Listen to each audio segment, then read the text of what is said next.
আমি এই সরকারের দায়িত্বে আসার পর থেকে বলে যাচ্ছি যে জেনারেল ওয়াকার ইন্ডিয়ার দালালি করেছে, আর এই কথা আপনাদের বুঝতে সময় লাগলো 7 মাস। এখন প্রমাণ পাচ্ছেন তো, দেখেন ওয়াকারের জন্য মায়া কান্না কাইনতেছে আওয়ামী দালাল হার্পিক মজুমদার। বাংলাদেশ সেনাবাহিনী এখনই তাদের সুবর্ণ সুযোগ যে তাদের এই পোশাক, তাদের এই ডিসিপ্লিন বাহিনীকে যারা প্রশ্নবিদ্ধ করেছে তাদেরকে কঠিন জবাব দেবার। আবার আসিচ্ছে আবার টুপ কইরা বাংলাদেশে ঢুকে আওয়ামী লীগে প্রতি বিপ্লব ঘটাইবেন, তিনি আবার প্রধানমন্ত্রী হবেন। এই খুশিতে কিছু ভালসিন ফেসবুকে লাফাইতেছে। একটা বলদ ভালসিন হইল সদ্য পলাতক রাষ্ট্রদূত হারুন আল রশিদ। এই আরামজাদার রাষ্ট্রদূত হিসেবে মরক করতেছিল। দেশে ফেরার আদেশ করা হইলে তিনি দেশে ফেরার জন্য টাকা তুলে কানাডা পালায় যায়। কানাডা গিয়া হাসিনার এই লেসপেন্সার রাজনৈতিক শরণার্থীর আবেদন করেছে। এটা আমার কথা না, দেখেন এই ভালসিনের পররাষ্ট্র উপদেষ্টা তহিদ সাহেব কি বলে। সম্প্রতি মরক্কোর বিদায়ী রাষ্ট্রদূত আপনাদের সরকারের সমালোচনা করে ফেসবুকে পোস্ট দিয়েছেন। তিনি বলেছেন যে শুধু একটি বই লেখার জন্য, তাও অনেক দিন আগে, তার চাকরি চলে গেছে এবং ইউনূস সরকার দেশে বিদেশে ষড়যন্ত্রের মাধ্যমে ক্ষমতায় এসেছেন, টিকে থাকছেন। আসলে আপনি যে এইরকম কতজন যদি বলেন তাহলে উনি একমাত্র এই কাজ করেছেন। আমি আশা করি যে প্রফেশনাল কোনো ডিপ্লোম্যাট এরপরে এই কাজ করবে না আর কেউ। তারপরে আমাদেরকে অবশ্যই চোখ কান খোলা রাখতে হবে। উনি যে করেছেন এটা আপনাকে আমি এটুকু বলতে পারি যে উনি চলে যাওয়ার 3 সপ্তাহ আগেও একজন উপদেষ্টার কাছে তদবির করেছেন তাকে যেন অন্য কোথাও পোস্টিং দেওয়া হয়। সবচেয়ে বড় কথা, তাকে কিন্তু চাকরিচ্যুত করা হয়নি। তাকে চাকরিচ্যুত করার পরে যে উনি এটা করেছেন তা না, অথবা যে উনি যে রিজাইন করেছেন তাও না। বিষয়টা হচ্ছে যে উনি কিন্তু স্বাভাবিকভাবে তাকে ঢাকায় বদলি করা হয়েছে। সরকার যে কাউকে যে কোনো সময় বদলি করতে পারে, তাকে ঢাকায় বদলি করা হয়েছে। উনি দায়িত্ব ত্যাগ করেছেন নিয়ম অনুযায়ী, টিএডিএ নিয়েছেন এবং তারপরে উনি ঢাকায় না এসে কানাডাতে গিয়ে এই কথাগুলি বলছেন। আমি আমার আগের ভিডিওতে কইছিলাম যে এই হারামজাদা নতুন হাউন আঙ্কেল রাজনৈতিক শরণার্থী হিসেবে আবেদন করবে, আর এই আবেদনটা গ্রহণযোগ্য করার পিছনে তহিদ সাহেব আপনার পররাষ্ট্র সচিব জসিমের ভূমিকা আছে। আপনি তো নিজেই স্বীকার করলেন যে তহিদ সাহেব যে হারুনের পরিবার 2 বছর আগে তাদের পাসপোর্ট বদল করেছে। যদি আপনার মন্ত্রণালয় জানে যে হারুনের পরিবার কূটনৈতিক পাসপোর্ট বদলে সাধারণ পাসপোর্ট নিছে, তাহলে আপনার মন্ত্রণালয় এটাও জানতো যে হারুন পলাবে। ধরে নিলাম আপনারা জানতেন না, তাইলে আপনারা নিশ্চয়ই এটা জানতেন যে একজন কূটনৈতিক পলানোর পর তার পাসপোর্ট বাতিল করা হইলে তার রাজনৈতিক শরণার্থী হিসেবে গ্রহণযোগ্য হওয়ার সর্বোচ্চ সুযোগ তৈরি হয়। আর এই সুযোগ তাকে তৈরি করে দিছে আপনার পররাষ্ট্র সচিব হারামজাদা জসিম। দেখেন তহিদ সাহেব, আপনার পলানো রাষ্ট্রদূত ইউনূস স্যারকে অবৈধ কইছে। আমাদের মতো বিপ্লবী জনগণকে সে বলে সন্ত্রাসী আর জঙ্গি। আর এই হারামজাদা হারুনকে কানাডায় থাকার বৈধতা নিশ্চিত করিচ্ছে এই হারামজাদা জসিমেক তো কিছু কই নিয়ে আজকে এডিটর সাহেব ও জাউরা সিল মেরে দেন, আরো মারেন, আরো এটা মারেন। গত 3রা এবং 20শে মার্চ আমি পররাষ্ট্র সচিবের ভারতের দালালির কিছু প্রমাণ তুলে ধরছিলাম এবং তার অপসারণের জন্য সরকারকে সময় বেঁধে দিচ্ছিলাম। সরকার আমার কথা শোনেনি। সরকার কখনোই আমার কথা শোনে না, শোনে ভুট্টো সাহেবের কথা। এই ভুট্টো সাহেব আর অন্য কেউ না, তিনি আমাদের পররাষ্ট্র উপদেষ্টা তহিদ সাহেব। তিনি ভুট্টো হইলেও পুরোপুরি হইতে পারেন নাই। তিনি বেশ কিছু বিষয়ে ব্যবস্থা নিয়েছেন বলে জানা যায়। আমি 4 নাম্বার পেরেক মারিছিলাম আহমি দালাল আর গোপালী মাল BM জামালকে ওরে নিয়া, যে জুলাই বিপ্লব চলাকালীন দুবাইতে পুলিশের কাছে 57 জন প্রবাসীকে ধরাই দিছিলেন। তারে নিয়ে তদন্ত করার জন্য পররাষ্ট্র মন্ত্রণালয়ের সচিব জনাব নজরুল ইসলামকে দায়িত্ব দেওয়া হয়েছে। তিনি তদন্ত করতে দুবাই যাচ্ছেন। তো তদন্ত করতে জনগণের টাকায় দুবাই যাওয়া লাগে? সব ভুক্তভোগী প্রবাসীরা তো এখন দেশে। আমি তো নিজেই প্রমাণ দিয়ে দিচ্ছি। দেখেন এই আওয়ামী ভালসুন কি বলে। স্বাধীনতা বিরোধী এবং জঙ্গি মনোভাবাপন্ন কতিপয় ব্যক্তি এবং কতিপয় ব্যক্তির প্ররোচনায় এই ঘটনাটি তারা ঘটিয়েছে। এটা তো নিজের মুখের কথা। তারপর দেখেন প্রবাসীদের অভিযোগ, যেটা তার প্রবাসী কল্যাণ উপদেষ্টা আসিফ নজরুলকে জানাইছিল গত ডিসেম্বরের শেষে। এই যে শুনেন, আপনারা আমার কথা শুনেন, আমি বুঝতে পেরেছি আপনাদের ক্ষোভের কারণ আছে। আমার কথাটা শুনেন না ভাই।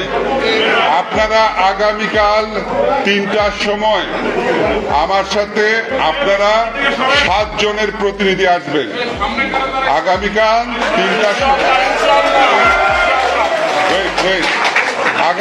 3টার সময় মন্ত্রণালয় মিটিং হবে, 7 জন আসবেন। ঠিক করে নেন কার কার বিরুদ্ধে কি অভিযোগ আছে, আমি নিজে আপনাদের কথা শুনবো, ঠিক আছে?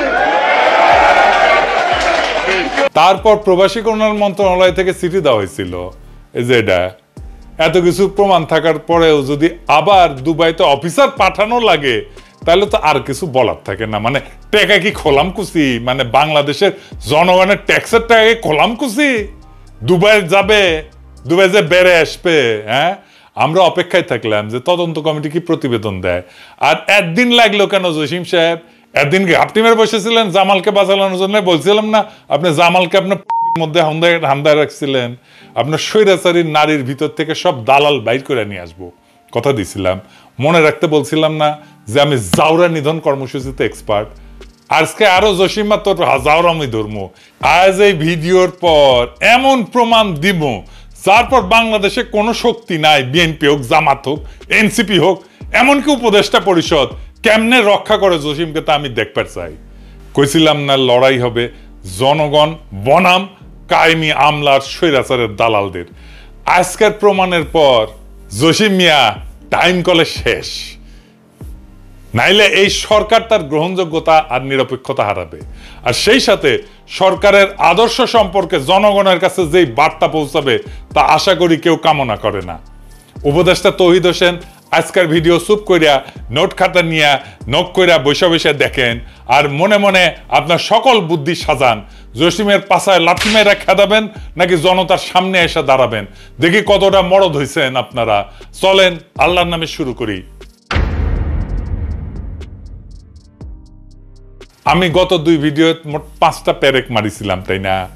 হ্যাঁ, তো প্রথম 2টা পেরেক আমি প্রমাণ করেছিলাম যে জসিম নিজে একটা আওয়ামী দালাল। এখানে আমি দেখাইছিলাম যে সে কিভাবে 5ই আগস্টের আগে 2রা আগস্ট ওই যে সোহরাওয়ার্দীর বডিগার্ড জয় বাংলা হওয়ার দুঃখে ফেসবুক প্রোফাইল কালো করে ফেলেছিল। আমি আরো দেখাইছিলাম কিভাবে জসিম পররাষ্ট্র সচিবের দায়িত্বে আসার পর আওয়ামী প্রেসিডিয়াম কমিটির সদস্য মাজেদা রফিকুন্নেসাকে বঞ্চিত কর্মকর্তা হিসেবে পদোন্নতির সুপারিশ করেছিল। তারপর আমি প্রথম এবং দ্বিতীয় ভিডিওতে দেখাইছিলাম কিভাবে এই রাষ্ট্রদ্রোহী পররাষ্ট্র সচিব আওয়ামী লেসপেন্সারদেরকে রক্ষা করতেছে, কিভাবে দূতাবাসগুলোকে আওয়ামী পুনর্বাসন কেন্দ্র বানাইতেছে। এর মধ্যে বারবার যেই নামটা উঠে আসতেছে তাও হইল জসিমের প্রথম মহাপরিচালক প্রশাসন নাজমুল হক। আমি নাজমুল রে নিজের আর তার পরিবারের ইতিহাস তুলে ধরেছিলাম, আর এই পাক্কা আওয়ামী দালালের চাকরিচ্যুতির দাবি করেছিলাম। আর কি কি বলেছিলাম তা পুরো বিষয়টা বুঝতে হইলে আমার এই 2টা ভিডিও দেখে আসতে পারেন। আমি আরো কইছিলাম হাসিনার দালালি কইরা জনগণের টাকায় বেতন নেওয়ার কোনো অধিকার নাই মাথা ব্যথা জসিমের, কিন্তু জনতা আর জসিমের মাঝখানে দাঁড়ায় আছে পররাষ্ট্র উপদেষ্টা তৌহিদ হোসেন সাহেব নিজেই।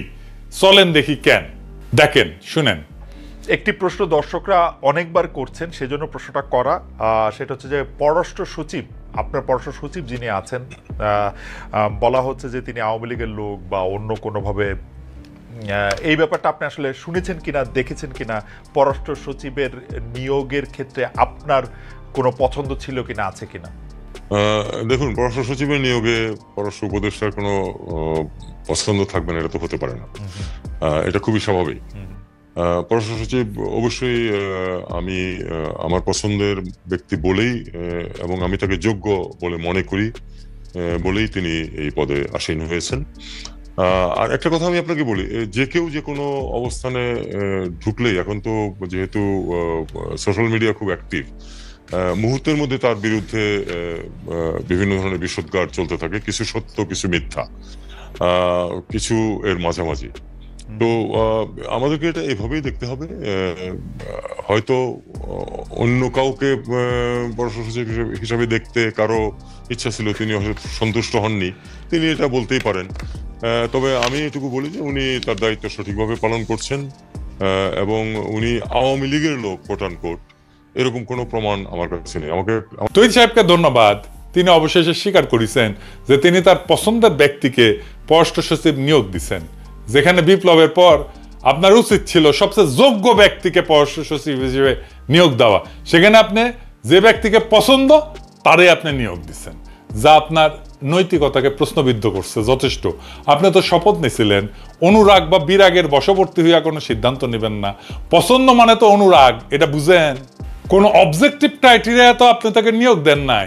ধরেন তৈরি সাহেব, আপনার বদলে আমি যদি পররাষ্ট্র উপদেষ্টা হইলামই, তাহলে কি আমি মনিকা বেলিচ্চিরে পররাষ্ট্র সচিব বানাতে পারবো? হ্যাঁ, দেবেন বানাতে? আমার তো পছন্দ তারে, দেবেন বানাতে। আপনি তো বিএনপি থেকে সুপারিশপ্রাপ্ত উপদেষ্টা, আর নিছেন বিএনপি থেকে সুপারিশে আসা ভারতের কাছে মাথা ব্যথা একজন পররাষ্ট্র সচিবকে। এই সচিব যে কাজ পারে না তার প্রমাণ আগেই দিছি। এই সচিব যে বিপ্লবের পক্ষে অবস্থান নাই তা প্রমাণও করেছি। এই সচিব যে মিথ্যাচারী এবং জুলাইয়ের ন্যারেটিভ করার যোগ্যতা এবং মানসিকতা নাই সেটা আপনাকে প্রমাণ দিছি। আপনি যেহেতু তারা ডিফেন্ড করিচ্ছেন, তাই ভিডিওতে আমি আপনার প্রত্যেকটা কথা খণ্ডন করব। আমি আবারও প্রমাণ করে দেব যে কেন এবং কিভাবে জসিম ইন্ডিয়া আর আওয়ামী লীগের উদ্দেশ্য বাস্তবায়ন করিচ্ছে প্রতিনিয়ত। তার আগে চলেন দেখি এই যে তৌহিদ এবং জসিমের পরিচালনায় পররাষ্ট্র মন্ত্রণালয়ের মডেলটা কেমকা। আমি এই সরকারের দায়িত্বে আসার পর থেকে বলে যাচ্ছি যে জেনারেল ওয়াকার ইন্ডিয়ার দালালি করেছে, আর এই কথা আপনাদের বুঝতে সময় লাগলো 7 মাস। এখন প্রমাণ পাচ্ছেন তো। দেখেন, ওয়াকারের জন্য মায়া কান্না কাইনতেছে আওয়ামী দালাল হার্পিক মজুমদার। বাংলাদেশ সেনাবাহিনী এখনই তাদের সুবর্ণ সুযোগ যে তাদের এই পোশাক, তাদের এই ডিসিপ্লিন বাহিনীকে যারা প্রশ্নবিদ্ধ করেছে তাদেরকে কঠিন জবাব দেবার। এই 2 টাকার ফকিন্নির বাচ্চারা বাংলাদেশ সেনাবাহিনীকে এইভাবে অপদস্থ করছে, অপমান করছে, এবং একজন বাংলাদেশের নাগরিক হিসেবে প্রতিনিয়ত সেটা সহ্য করছি। কেন সহ্য করব? এখন প্রমাণ পাচ্ছেন তো।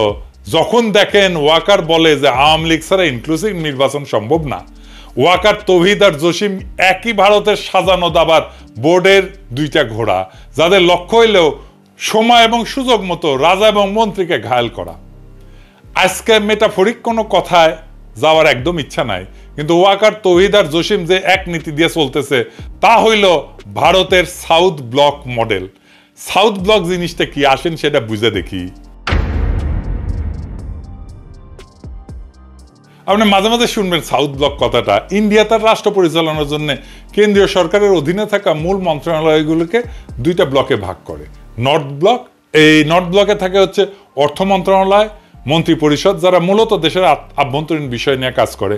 আর সাউথ ব্লক, পররাষ্ট্র মন্ত্রণালয় থাকে এখানে, প্রতিরক্ষা মন্ত্রণালয় থাকে এইখানে, অর্থাৎ বিদেশ নীতি এবং প্রতিরক্ষা দেখে সাউথ ব্লক। 8ই আগস্ট যখন সরকার শপথ নেয় তার আগে উপদেষ্টা পরিষদ গঠন প্রক্রিয়াতে একজন ব্যক্তি ছিল, যিনি আর কেউ না, আমাদের জেনারেল ওয়াকার সাহেব, যিনি প্রত্যেক মুহূর্তে ভারতের সেনা প্রধানের সাথে যোগাযোগ রাখতেছিলেন। এটা আমার কথা না, ভারতের সেনা প্রধানই কয়ে দিছে। I am in touch with the chief of Bangladesh during the time of when this relationship is with the military is well and perfect. তখন ভারতের মডেল অনুযায়ী বাংলাদেশের সাউথ ব্লক কল্পনা কইরা জেনারেল ওয়াকার বিএনপি ঘেঁষা লোক দিয়া পররাষ্ট্র বিষয়ে দায়িত্ব প্রদান করে, আর সেনা প্রধান তো তাদেরই লোক।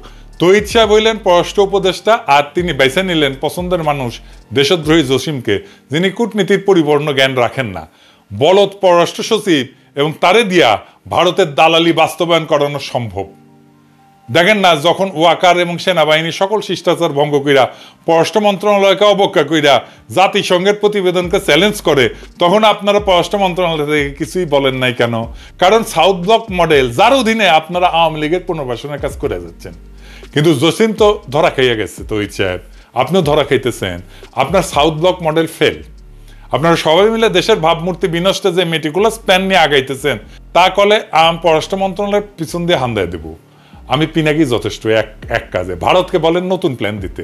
হাসিনার বাসা তো আপনার দূতাবাস খুঁজে বের করতে পারে নাই, আমি বের করেছি। আপনাদের দিল্লি দূতাবাসে ডিজিএফআই আর এনএসআই থাকে না, ওটা কি বৈশা ল্যাজ মলে যাদের নিয়োগ দিচ্ছেন তাদের কাজটা কি? কেন আমাদের খুঁজে বের করতে হয় এগুলা? হাসিনা ভারতের ঠিকানা বাইর করতে পারলে আপনাদের প্ল্যান বের করতে পারুন না আমি? কি মনে করেন নিজেদের হারকিউলিস? হ্যাঁ, জসিম তো হারকিউলিস, আর তহিদ সাহেব আপনি কি রবিনহুড? আপনাদের স্পেনে এখনো রাষ্ট্রদূত হিসেবে রেখেছেন সারওয়ার মাহমুদকে। এর কি আপনারা চিনতেন না? সেনাবাহিনীতে যেমন কদমভূষি জেনারেল ছিল না এটা, হ্যাঁ, তেমনি আপনার পররাষ্ট্র মন্ত্রণালয়ে কদমভূষি রাষ্ট্রদূত আছে দুইটা, আমরা চিনি কলে। হ্যাঁ, তার মধ্যে এডা হইতেছে এটা সারোয়ার রংপুর কারমাইকেল কলেজের ছাত্রলীগের নেতা ছিল এবং 5ই আগস্টের পর থেকে এই রাষ্ট্রদূত এখনো চাকরিতে আছে। কিভাবে? এই রাষ্ট্রদূতের অন্যতম কাজ ছিল প্রফেসর ইউনূসের সাথে স্পেনের সেই বিশেষ সম্পর্ককে বাধাগ্রস্ত করা। সেই রাষ্ট্রদূতকে আপনারা সরাইতে পারেন নাই, যে সারাক্ষণ কদমবুসি করতো, হাসিনারে সালাম করতো পায়ে হাত দিয়া। এখন আবার তারা আপনার রাষ্ট্রদূত বানাইতেছেন ফিলিপাইনে। হ্যাঁ জসিম সাহেব, চমৎকার চমৎকার। হ্যাঁ, আপনারা ব্রাজিলের রাষ্ট্রদূত হিসেবে নিয়োগ দিতেছেন তহিদুল ইসলামকে, যিনি আলগা মোমেনের এতটাই খাস লোক যে তার জন্য আলগা মোমেন কি বলছে একবার শুধু দেখে আসি, আসেন শুনেন। আমার পররাষ্ট্র মন্ত্রণালয়ে আমাদের অনেক ডিপ্লোমেট আছে। আমাদের একজন diplomat, he is a success story. সে মেডিকেল ডাক্তার, সে ঢাকা থেকে এমবিবিএস পাস করে তখন সে ফার্স্ট হয়। তারপরে সে যখন অ্যাডমিনিস্ট্রেটিভ পরীক্ষা দেয় ওইটাতে সারা বাংলাদেশে ফার্স্ট হয়। তারপর তার বেচের ফার্স্ট বয়সে অত্যন্ত ভালো তুকর ছেলে। এখন ওরে ঠেনে কিভাবে নামানো যায় তার জন্য তার মন্ত্রণালয়ের লোকজনই, তারই বন্ধু বান্ধবরা কন্টিনিউয়াসলি করে। বাংলাদেশ 4টা বড় বড় ইউএনএতে 4টা বড় রেজলিউশন নেয়। একটা হচ্ছে আমাদের ওই যে কালচার অফ পিস, হ্যাঁ, সংস্কৃতি, শান্তির সংস্কৃতি। আর দুটো বড় জনে, একটা হচ্ছে গিয়ে অটিজম এন্ড আদার ডিসএবিলিটিজ, এর উপরে একটি মাননীয় প্রধানমন্ত্রীর অত্যন্ত প্রিয় রেজলিউশন। আরেকটা হচ্ছে পিপলস এম্পাওয়ারমেন্ট, মানুষের ক্ষমতায়ন। এই দুটো প্রপোজাল, এই ছেলে, ও তখন কাউন্সিলর ছিল ইউএনওতে, এবং সেই অসম্ভব তুখর ছেলে, অত্যন্ত bright and intelligent. He is a very good officer. আমি যতদিন আছি I will defend him. Hasina পছন্দের কাজ করছে, আলগা মোমেন যাকে সবসময় ডিফেন্ড করবে এমন লোকের ডিফেন্ডার হইল এখন তহিদ সাহেব আর জসিম সাহেব। আপনারা ওরে ব্রাজিল পাঠাতেছেন একটা গভীর ষড়যন্ত্রের অংশ হিসেবে। ব্রাজিল হইল দক্ষিণ আমেরিকাতে বাংলাদেশের একমাত্র দূতাবাস, যেখানে এই সরকারের বিরুদ্ধে গোপনে অপকর্ম করার জন্য আলগা মোমেনের এই খাস লোকের সেইখানে পদায়ন দেওয়া হইতেছে। ওইখানে ভারতের দূতাবাস আছে মোট 11টা। ব্রাজিলিয়াতে আছে, রিও ডি জেনেরোতে আছে, বুয়েন্স আয়ার্সে আছে, চিলিতে আছে, গায়নায় আছে, কলম্বিয়াতে আছে, ইকুয়েডরে আছে, পেরুতে আছে, সুরিনামে আছে, ভেনেজুয়েলাতে আছে এবং প্যারাগুয়েতে আছে। তার মানে ভারতের সাথে অবাধ তথ্য পাচারের জন্য আর কি লাগে? যেখানে যা করা দরকার, বা ভারতের যেসব বুদ্ধি ঢাকাতে বা দিল্লিতে পাচার করা দরকার, তার জন্য এক তৌহিদি ভরসা। আর তৌহিদ তার মাথা বেচা লুচ্চা সচিব জসিম উদ্দিনের ভরসা উঠতেছে এই ব্রাজিলে পাঠানো নতুন রাষ্ট্রদূত। আর এটা বলি, আপনার ব্রাসেলস মিশনে বিজয় দিবসের অনুষ্ঠানে পলাতক পররাষ্ট্রমন্ত্রী হাসান মাহমুদের ছোট ভাই যে আওয়ামী দলবল নিয়ে দূতাবাসের অনুষ্ঠানে গেছিল, তার বিষয়ে আপনি কোনো ব্যবস্থা নিচ্ছেন? নেন নাই। কেন নেন নাই? তখন দূতাবাসের দায়িত্ব ছিল প্রীতি রহমান, যাকে আপনারা দিল্লিতে উপ হাই কমিশনার পদে পদায়ন করেছেন। কি সুন্দর সব অঙ্ক মিলে যেতেছে। প্রীতি রহমান তো দিল্লিতে হাসান মাহমুদের বার্তা পৌঁছে দিবে আপনাদের গডমাদার গণহত্যাকারী হাসিনার কাছে। ব্রাসেলস দূতাবাসের এই কাজ নিয়ে আমি ফেসবুকে পোস্ট করেছিলাম, কিন্তু আপনার হারকিউলিস পররাষ্ট্র সচিব তো একেবারে নির্বিকার। কি জবাব দিবেন আপনি তহিদ সাহেব? আমার কথা কি সত্য, মিথ্যা, নাকি আংশিক সত্য, নাকি আংশিক মিথ্যা? কি তহিদ সাহেব, কথা বাইরে হইতেছে না মুখ দিয়া? আসেন এবার তহিদ সাহেবের সকল কথা খণ্ডন করি। আওয়ামী লীগের আরেক সফট লেসপেন্সার খালেদ মহিউদ্দিনকে সাক্ষাৎকার দিচ্ছেন, তাই না? আমি কয়টা বিষয় খুঁজে পেয়েছি। 1 নাম্বার হইতেছে ওইখানে যা কইছেন পররাষ্ট্র সচিব আপনার লোক। 2 নাম্বার, পররাষ্ট্র সচিবের বিষয়ে সমালোচনা করে যারা, কারণ তারা অন্য কাউকে পররাষ্ট্র সচিব দেখতে চায়। 3 নাম্বার, পররাষ্ট্র সচিবের বিরুদ্ধে আনা অভিযোগগুলা কিছু সত্য, কিছু মিথ্যা, কিছু আংশিক সত্য আর কিছু আংশিক মিথ্যা।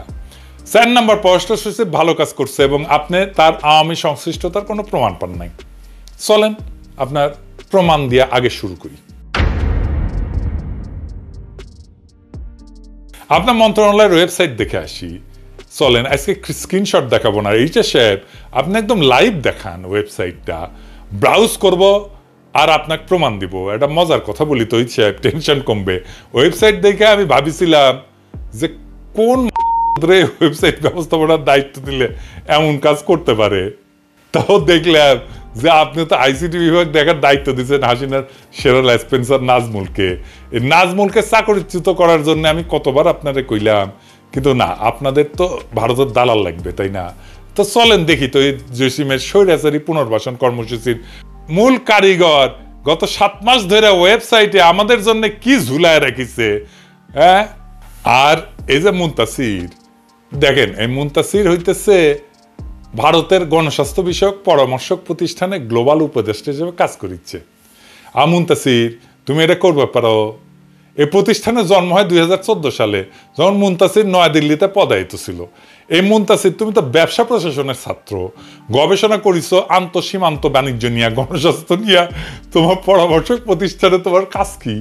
তুমি তো গণস্বাস্থ্যের কিছু জানো না। তুই এই ছেলের বিষয়ে পুরো অনুসন্ধান চালান, আমি আর আজকে কিছু কইলাম না। কিন্তু সরকারি পদে থেকে এই ছেলে কিভাবে ডিপ্লোম্যাট পরিচয় দিয়া ভারতের মতো দেশের প্রতিষ্ঠানে পরামর্শক হইতে পারে? কে তারে অনুমতি দিল? মন্ত্রণালয় দিছিল? কবে দিছিল? দেখবার চাই একটু। এই খবর আমাদের জানতে হবে তৌহিদ সাহেব। পররাষ্ট্র মন্ত্রণালয়ে ভারতের প্রতিষ্ঠানের পরামর্শক থাকবে, এটাই জাতি মাইনে নেবে না। আর এইগুলা বাইর করা কি আমার কাজ? তাইলে তো আপনারা বেতন নেন কেন? আবার মুনতাসিরকে পদোন্নতির জন্য সুপারিশ করেছে আপনার সচিব জসিম। আর কত দেখাইতে হবে আপনারে তৌহিদ সাহেব? এইভাবে আপনার পছন্দের পররাষ্ট্র সচিবের ভারত দালালি জনসমক্ষে প্রকাশিত হওয়ার পর আপনি কেমনে চুপ থাকেন?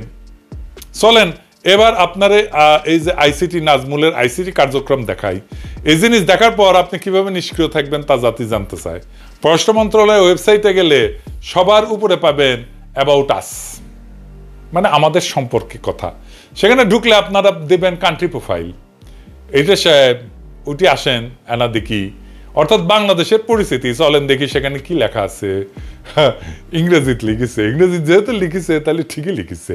আসেন দেখি ইংরেজিতে কি লিখেছে, পড়বে পারি কিনা জানি না। ভাষা আন্দোলন নিয়ে কইছে ল্যাঙ্গুয়েজ মুভমেন্ট, বুঝছাও? The language movement of 1952 to recognize Bangla as a state language may be termed as the first step towards independence. Political and economic deprivation of Bengalis prompted Bangabandhu Sheikh Mujibur Rahman, the father of the nation, to put forward in 1966 his historic 6 points, the Magna Carta, which in effect structured the foundation of East Pakistan's future independence. আমি sure এখন তৌহিদ সাহেব উঠি একটা গান দিবি, যদি রাত পোয়ালে শোনা যেত বঙ্গবল্টু মরে নাই, আমি মরি নাই, ওইটা দিবে, বুঝছাও? তার মানে শহরদির বডিগার্ডকে আপনারা বাংলাদেশের পরিস্থিতিতে তেল মারতে মারতে মারতে মারতে ঢইলা পড়ে যাইতেছেন, কাইট হয়ে যাইতেছেন। মুজিবের 6 দফাকে মেঘনা ঘাটের সাথে তুলনা করতেছেন। আরো আছে আসেন। Bangabandhu declared at a historic public meeting held at Ramna Race Course, renamed Sohrawardi Udyan, on 7 March 1971, attended by around 2 million people. The struggle, this tune, is the struggle for freedom. The struggle, this tune, is a struggle for independence. It was a de facto declaration of independence. এইখানে আপনারা কইতেছেন যে সোহরাওয়ার্দীর bodyguard স্বাধীনতার ঘোষক, যা 7ই মার্চের ভাষণের সময় দিছিলেন, তাই না? হ্যাঁ, এরকম একটা মিথ্যা প্রচার করতে আপনাদের লজ্জা লাগে না? বাংলাদেশের স্বাধীনতার ঘোষক হইলেন শহীদ রাষ্ট্রপতি জিয়াউর রহমান, এবং তিনি বিএনপির প্রতিষ্ঠাতা। যে বিএনপি যারা আপনার মতো বাতিল মানকে পররাষ্ট্র উপদেষ্টা বানাইছে, কেমন লাগে? হ্যাঁ, এখন বিএনপি নেতারা দেশ স্বাধীন হয়েছে, ছাত্ররা স্বাধীন করে দিছে, এখন এটা কি আমাদের দায়িত্ব আপনাদের জন্য ইতিহাস ঠিক করে দিমু? আপনারা তো ইতিহাস গড়তে উপদেষ্টা বসাইছেন, সচিব বসাইছেন, আর তারা ভারতের দালালি করে বাংলাদেশে আওয়ামী পরিচিতি প্রচার করতেছে। আরো আছে, ওয়েবসাইটের একদম শেষ হয় নাই। হ্যাঁ, father of the nation Bangabandhu Sheikh Mujibur Rahman was the founder president of Bangladesh. He was subsequently assassinated on 15th of August 1975 by a group of conspirators. অর্থাৎ এইখানে আবারও বলা হচ্ছে সোহরাওয়ার্দীর বডিগার্ড, জাতির পিতা এবং কিছু ষড়যন্ত্রকারী তাকে 1975 সালে 15 আগস্ট হত্যা করেছে।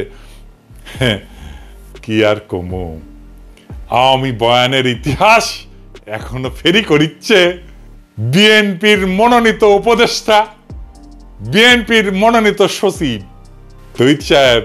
আপনার আর আপনার মাথা ব্যথা পররাষ্ট্র সচিব তো রাষ্ট্রদ্রোহী, দাঁড়ান একটু দম নিয়ে নি।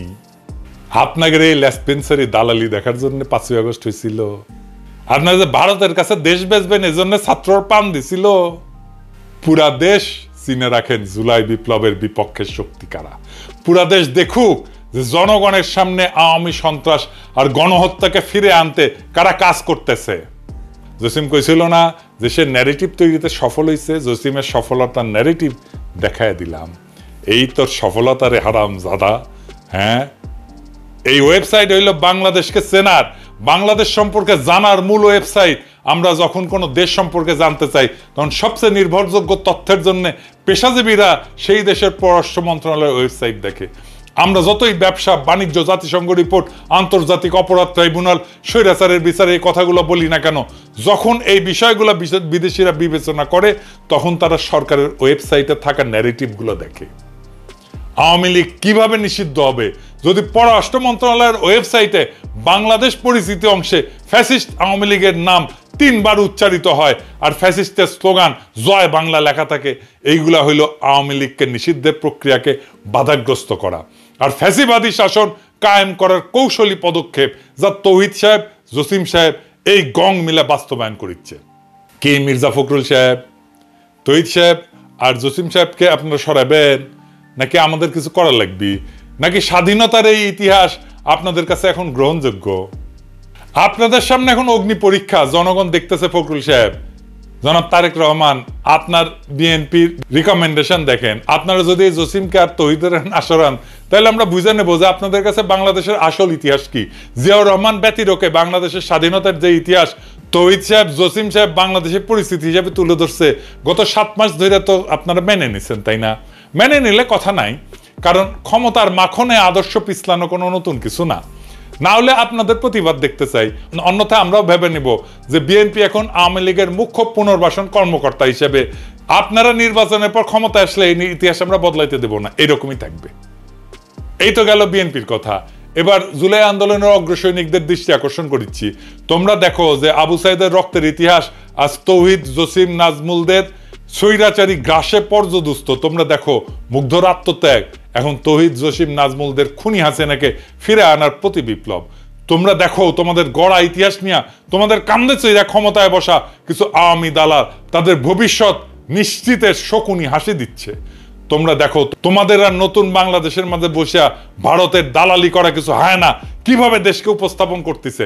এই ঘটনা দেখার পর যদি তোমাদের রক্তে আর একটা বিপ্লব টকবক করে ফুটে না ওঠে তাহলে তোমরাও এই জাতির কাছে নিজেদেরকে কলঙ্কিত করবা। এবার তৌহিদ সাহেব আপনার বক্তব্যের 4 দফাতে আসি। প্রথম দফা, আপনি বলছেন পররাষ্ট্র সচিব আপনার লোক, তাই তার সব কাজের দায় আপনার। এই ব্যাপারে আপনার দায়িত্ব এড়ানোর কোনো সুযোগ নাই।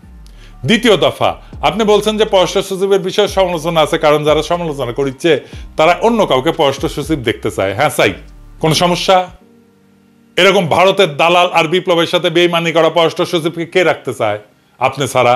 এইরকম ভারতের কাছে মাথা ব্যথা পররাষ্ট্র সচিব কে রাখতে চায়? আপনি রাখতে চান। এরকম হাসিনার আওয়ামী দালাল পররাষ্ট্র সচিবকে রাখতে চায় আপনি। আমি ভাবছিলাম জসিমের প্রতি একটু সদয় হব, গত 4 মাস ধরে ওয়েবসাইট দেখতেছি, শুধরানোর সুযোগ দিছি, কিন্তু আপনার হারকিউলিস জসিম সেই কথা বুঝে নাই। আমি এমনি এমনি কথা কই না তৌহিদ সাহেব, জসিমের যেন চাকরি না যায়, মানে পরিবার নিয়ে যেন ঠিক মতো চলতে পারে, সেই জন্য তার প্রতি দয়া করে সব কথা বলি নাই। আপনি জসিমের পক্ষে চ্যালেঞ্জ করে আমাকে অনেক কথা বলতে বাধ্য করেছেন, লাগলে অডিও ভিডিও কিছু বাদ দিব না, তবু জসিমের মতো রাষ্ট্রদ্রোহীকে দিয়ে পররাষ্ট্র মন্ত্রণালয় চালাইতে পারবেন না, ফুল স্টপ। আমি কইছি না জান কালা কালা কইরা দিব, শুরু কইরা দিছি কলে। আমাদের কোনো পছন্দ নাই, আমরা সেরা অফিসারকে চাই যে আপনাদের অপকর্ম মুইসা প্রফেসর ইউনূস স্যারের নেতৃত্বে সরকারের কূটনৈতিক অবস্থান তৈরির জন্য কাজ করবে এবং বিপ্লবের সঠিক ন্যারেটিভ তুলে ধরবে। তৃতীয় দফা, পররাষ্ট্র সচিবের বিরুদ্ধে আনা অভিযোগগুলো কিছু সত্য, কিছু মিথ্যা, আর কিছু আংশিক সত্য আর আংশিক মিথ্যা। বলেন কোনটা কোনটা মিথ্যা? জসিমের মাজেদা রফিকুন্নাসকে সুপারিশ করা মিথ্যা? জসিমের ফেসবুক পোস্ট মিথ্যা? 2রা আগস্ট না হয় তিনি আওয়ামী লীগের চাপে এই কাজ করছেন, কিন্তু আপনার কয়জন রাষ্ট্রদূত এই কাজ করেছেন? খুব বেশি হলে 6 থেকে 7 জন। সব চাপ খালি জসিমের উপরে, তাই না? এত মিথ্যা কথা কিভাবে বলেন তহিদ সাহেব? জসিম এই কাজ করছে কারণ তার কয়দিন আগে সে হাসিনারে পার্সোনালি তেল দিছে চীন সফরের সময়, আর আগস্টে আরেকবার তেল দিছে কারণ সে পররাষ্ট্র সচিব হইতে চায়।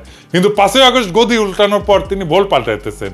তারপর আসেন আপনার ওয়েবসাইটে শেখ হাসিনার নিউরাল নেটওয়ার্কের প্রেতাত্মা ঘুরে বেড়ানো কি মিথ্যা? লস অ্যাঞ্জেলেসে থাকা সামিয়া, আলাউদ্দিন আর টরন্টোর কনসাল জেনারেল ফারুক, এরা কি মোমেন শাহরিয়ার আলমের দোষর ছিল না?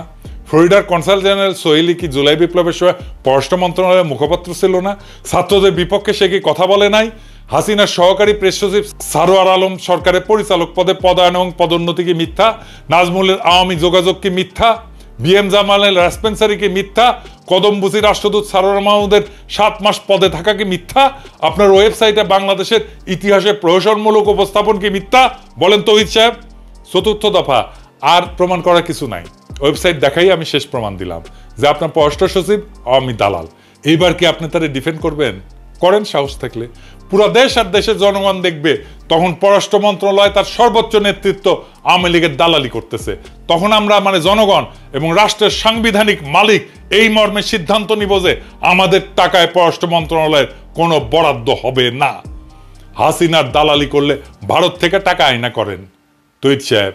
বাংলাদেশের টাকা না, বাংলাদেশের ট্যাক্সের টাকায় দালালি করা যাবে না ভারতের। আর তা না হইলে এই ভিডিও প্রকাশের 48 ঘন্টার মধ্যে জসিম নাজমুলের পাশে লাঠি দিয়া মন্ত্রণালয় থেকে বের করেন, নইলে আমরা আপনাদের সরানোর 1 দফা আন্দোলনে নামবো। পররাষ্ট্র মন্ত্রণালয়ের সামনে গরু ফেলামো আর জিয়াফত দেবো, গরু ফেলামো আর জিয়াফত দেবো। ভারতের দালালি করা একদম হান্দায় দেবো পিছন দিয়া। 2বার বলছি, এই শেষ কথা আবারও বলতেছি, জসিম আর 1 মুহূর্ত পররাষ্ট্র সচিবের পদে থাকতে পারবেন না। ইউনূস স্যার আর উপদেষ্টা পরিষদ আপনারা আমার কথা শুনেন নাই।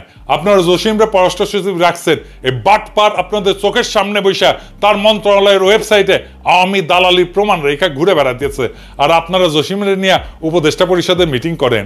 জসিম যদি পররাষ্ট্র সচিব থাকে তাহলে আপনাদের মুখে বিপ্লবের সপক্ষে আর কোনো কথা শুনতে চাই না। আমি আর ডেডলাইন দিব না, আমি এখন সময় দেখব কত তাড়াতাড়ি এই জাতির কলঙ্ক মোছার কাজে আপনারা হাত দেন। আমরা ফলাফল দেখব। না হলে আমি যদি লোকজন নিয়ে পররাষ্ট্র মন্ত্রণালয় ঘেরাও করি আর লাঠি দিয়া তহিদি জসিমরে পররাষ্ট্র মন্ত্রণালয় থেকে বের করি, আমাদের দোষ দিবেন না। ওর ছায়া আমরা দেখতে চাই না, 1 মুহূর্ত না। বিপ্লবের বিপক্ষের শক্তিকে চেয়ারে বসায় রেখা আর যাই হোক নতুন বাংলাদেশ হবে না। ঈদের আগে বাংলাদেশের জনগণকে জসিম মুক্ত পররাষ্ট্র মন্ত্রণালয় আপনি উপহার দিতে পারেন নাই, ঈদের পরে দেন। এবার জনতাকে ঈদের উপহার দিলেন, জনতা ঈদের উপহার নাই কিছুদিন পরেই নিল, খুশি হইল। হয় বাংলাদেশে আওয়ামী মুক্ত পররাষ্ট্র মন্ত্রণালয় থাকবে না, নয় আমরা জনগণ থাকবো, দেখি কার শক্তি জয়যুক্ত হয়। কথা ফাইনাল, জসিম যদি থাকে প্রত্যেক সপ্তাহে এইরকম 1টা করে এপিসোড যাবে। অন্তর্বর্তী সরকারের আমলেই গুমের সঙ্গে জড়িতদের বিচার হবে। তথ্য ও প্রচার মন্ত্রণালয়ের উপদেষ্টা মোহাম্মদ মাহফুজ আলম বলেছেন, অন্তর্বর্তী সরকারের আমলেই গুমের সঙ্গে জড়িতদের বিচারের আওতায় আনা হবে। মঙ্গলবার বিকেলে ঢাকার তেজগাঁয়ে মানবাধিকার সংগঠন মায়ের ডাকের উদ্যোগে গুমের শিকার মানুষের স্বজনদের সঙ্গে মতবিনিময় সভায় উপদেষ্টা এ কথা বলেন। পতিত সরকারের প্রধানমন্ত্রী শেখ হাসিনার সমালোচনা করে তিনি বলেন, তিনি গুম খুন করে তার বাবা মায়ের হত্যার প্রতিশোধ নিয়েছেন। 2013 ও 2014 সালে মানুষ যখন ভোটাধিকারের জন্য লড়াই করেছিলেন তখনই সবচেয়ে বেশি গুম করা হয়েছিল, যার মূল উদ্দেশ্যই ছিল নির্বাচন ব্যবস্থা ধ্বংস করা। মাহফুজ ইসলাম বলেন, সরকার ইতিমধ্যে গুম সংক্রান্ত তদন্ত কমিশন গঠন করেছে।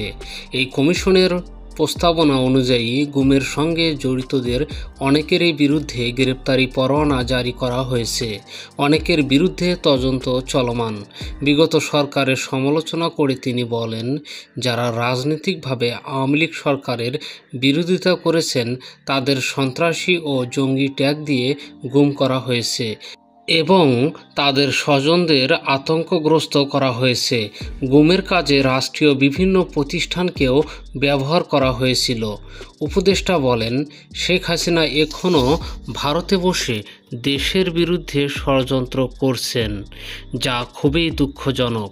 তিনি হুঁশিয়ারি উচ্চারণ করে বলেন, আওয়ামী লীগকে এদেশের আর রাজনৈতিকভাবে ঘুরে দাঁড়াতে দেয়া হবে না। আওয়ামী লীগকে সুযোগ দিলে আবার দেশে গুম খুনের পরিমাণ বেড়ে যাবে, তাদের এই সুযোগ দেয়া হবে না। শেখ হাসিনা মানুষের যেমন মানবাধিকার কেড়ে নিয়েছিল, সেসব হারানো মানবাধিকার পুনঃপ্রতিষ্ঠা করতে বর্তমান সরকার কাজ করছে। উপদেষ্টা গুম ও বিচার বহির্ভূত হত্যাকাণ্ডের শিকার পরিবারকে ঐক্যবদ্ধ থাকার আহ্বান জানান এবং সরকারের পক্ষ থেকে তাদের পাশে থাকার প্রতিশ্রুতি দেন। মতবিনিময় সভায় গুমের শিকার পরিবারের সদস্যরা গুমের সঙ্গে জড়িতদের বিচার দাবি করেন এবং গুম হওয়া স্বজনদের সন্ধান চান। আওয়ামী লীগের লক্ষাধিক নেতাকর্মী দিল্লি থেকে ষড়যন্ত্র করছে। শেখ হাসিনা সহ আওয়ামী লীগের 1 লাখের বেশি নেতাকর্মী দিল্লি থেকে দেশের বিরুদ্ধে ষড়যন্ত্র করছে বলে মন্তব্য করেছেন তথ্য ও প্রচার উপদেষ্টা মাহফুজ আলম। মঙ্গলবার দুপুরে রাজধানীর তেজগাঁয়ে গুম ও খুনের শিকার পরিবারের সদস্যদের সঙ্গে ঈদ শুভেচ্ছা বিনিময়কালে তিনি এমন মন্তব্য করেন।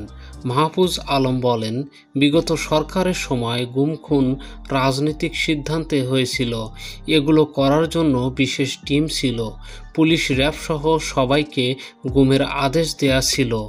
তথ্য উপদেষ্টা আরও বলেন, গোটা দেশেই আয়নাঘরের অস্তিত্ব ছিল, অসংখ্য মানুষের গুমের শিকার হয়েছিল।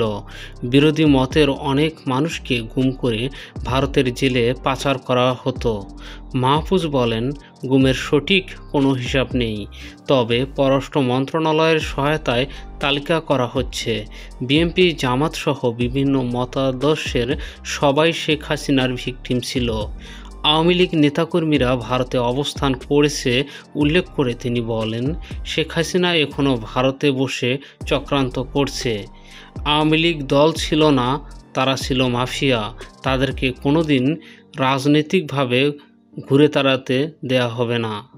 সম্মানিত প্রিয় দর্শক, ভিডিওটি সম্পর্কে আপনাদের মহামূল্যবান মতামত কমেন্ট করে জানিয়ে দিন। সবাই সুস্থ থাকুন, ভালো থাকুন। আসসালামু আলাইকুম।